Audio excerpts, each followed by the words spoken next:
In the olden days of Ruma, the gods and goddesses built the foundation of the world. Together they created the main continent of Skyla, the Rumen waters surrounding it, and the many lands beyond. The lion goddess, Nemea, gave birth to this world's humans, known as Rumens. Echidna, the snake goddess, would go on to breathe new life into all of the Rumens, and bestow upon them the gifts that would change the structure of Skyla. The southern Rumens were given magic, and the northern Rumens were given advanced technology.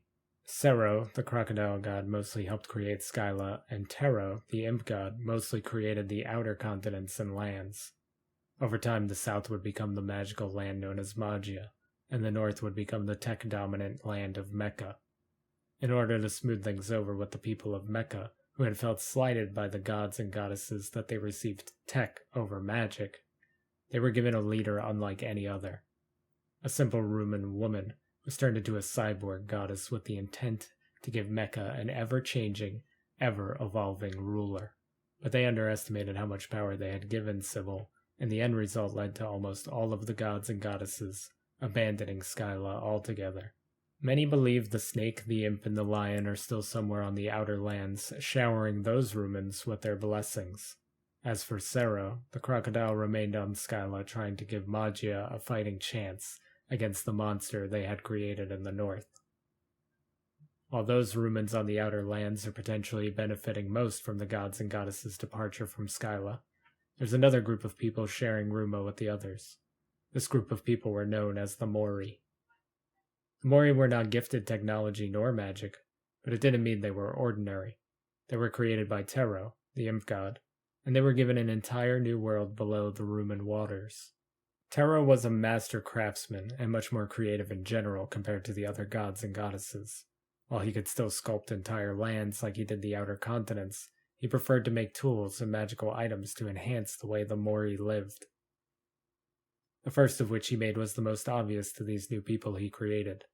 If they were to live under the Rumen waters but remain normal Rumens, then they needed a way to breathe underwater. Therefore, his first enchanted item was a large dome that covered all of the lands and cities Tero created in the water.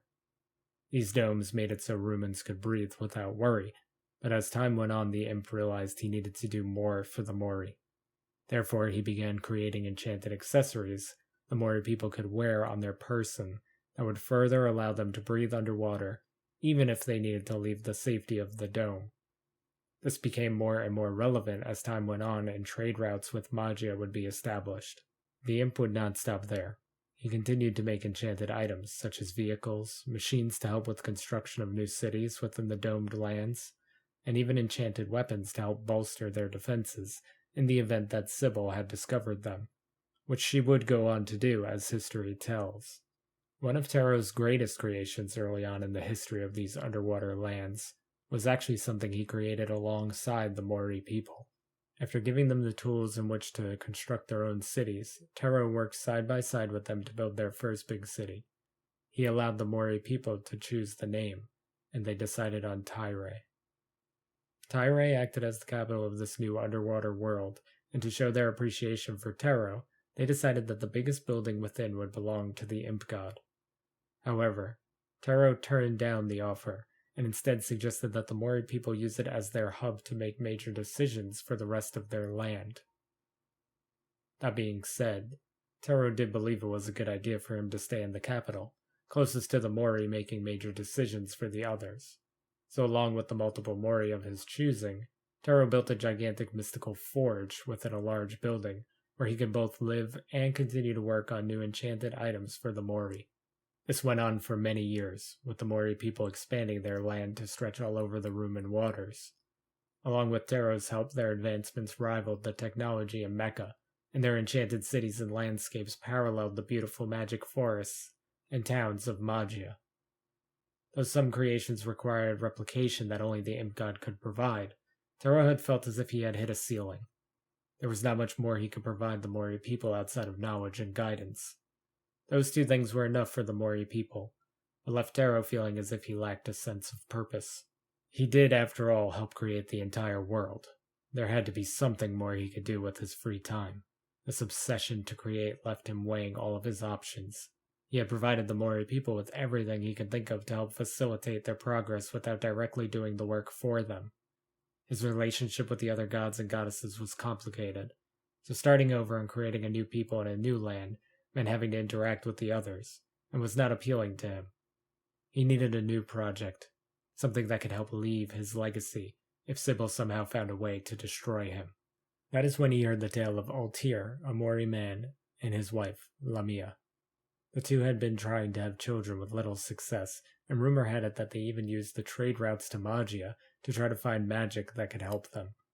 None of these methods succeeded, and the frustration for Altir and Lamia began to mount. Taro wondered if there was something he could do. He had never manipulated Mori in such a way before. For the next week he locked himself inside the giant forge and prohibited Mori from entering. Many mystical sparks later, the imp had settled upon an enchanted necklace and an enchanted bracelet.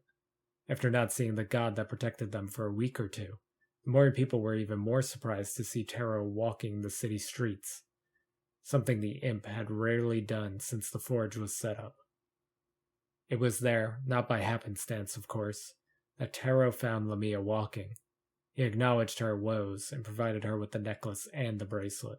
Keep this necklace on at all times, and tell Altir to do the same with the bracelet, the imp explained. In doing so, you shall receive the gifts you have always desired. Elated that the imp would even choose her and her husband, Lamia returned to Altir. They wore the enchanted items and never took them off. Shortly after, Lamia became pregnant, but the effects of the enchanted jewelry was far more powerful than anyone anticipated.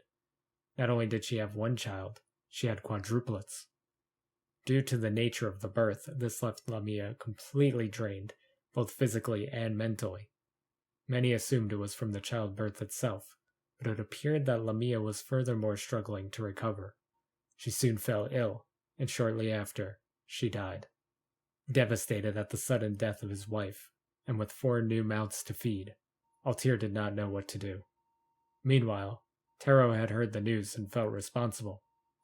He offered to help Altir in any way that he could, even going as far as placing other Mori in service to Altir to help him raise the children. But the overwhelming experience of it all took a similar toll on Altir. Soon he too became ill, in a similar fashion to Lamia, and he shared the same fate as his wife. Quickly, Taro sealed away the 2 enchanted items he had given them so that no other Mori would suffer the same fate, but the damage had been done. The Mori people were aware of Taro's involvement in this arrangement, and their trust for him soon waned. As mentioned before, Taro had already done everything he could for the Mori people, so their sudden betrayal of him would make no difference. He had set their civilization up for what could go on for centuries, and he would remain in Tyre to protect them from Sybil. He had to turn his attention elsewhere and make up for his failures. Therefore, the imp god made it his mission to raise Altir and Lamia's children, along with the help of a select few Mori who still believed in him. The quadruplets were 3 male and 1 female, and were already given names by Altir and Lamia. In their honor, Taro decided to keep the names, but these 4 children's lives would be far from normal. This tragedy may have led to the Mori people turning their backs on Taro, or even fearing him despite what he had done to advance their civilization. But this tragedy also gave birth to those who would go on to be known as the Children of the Imp.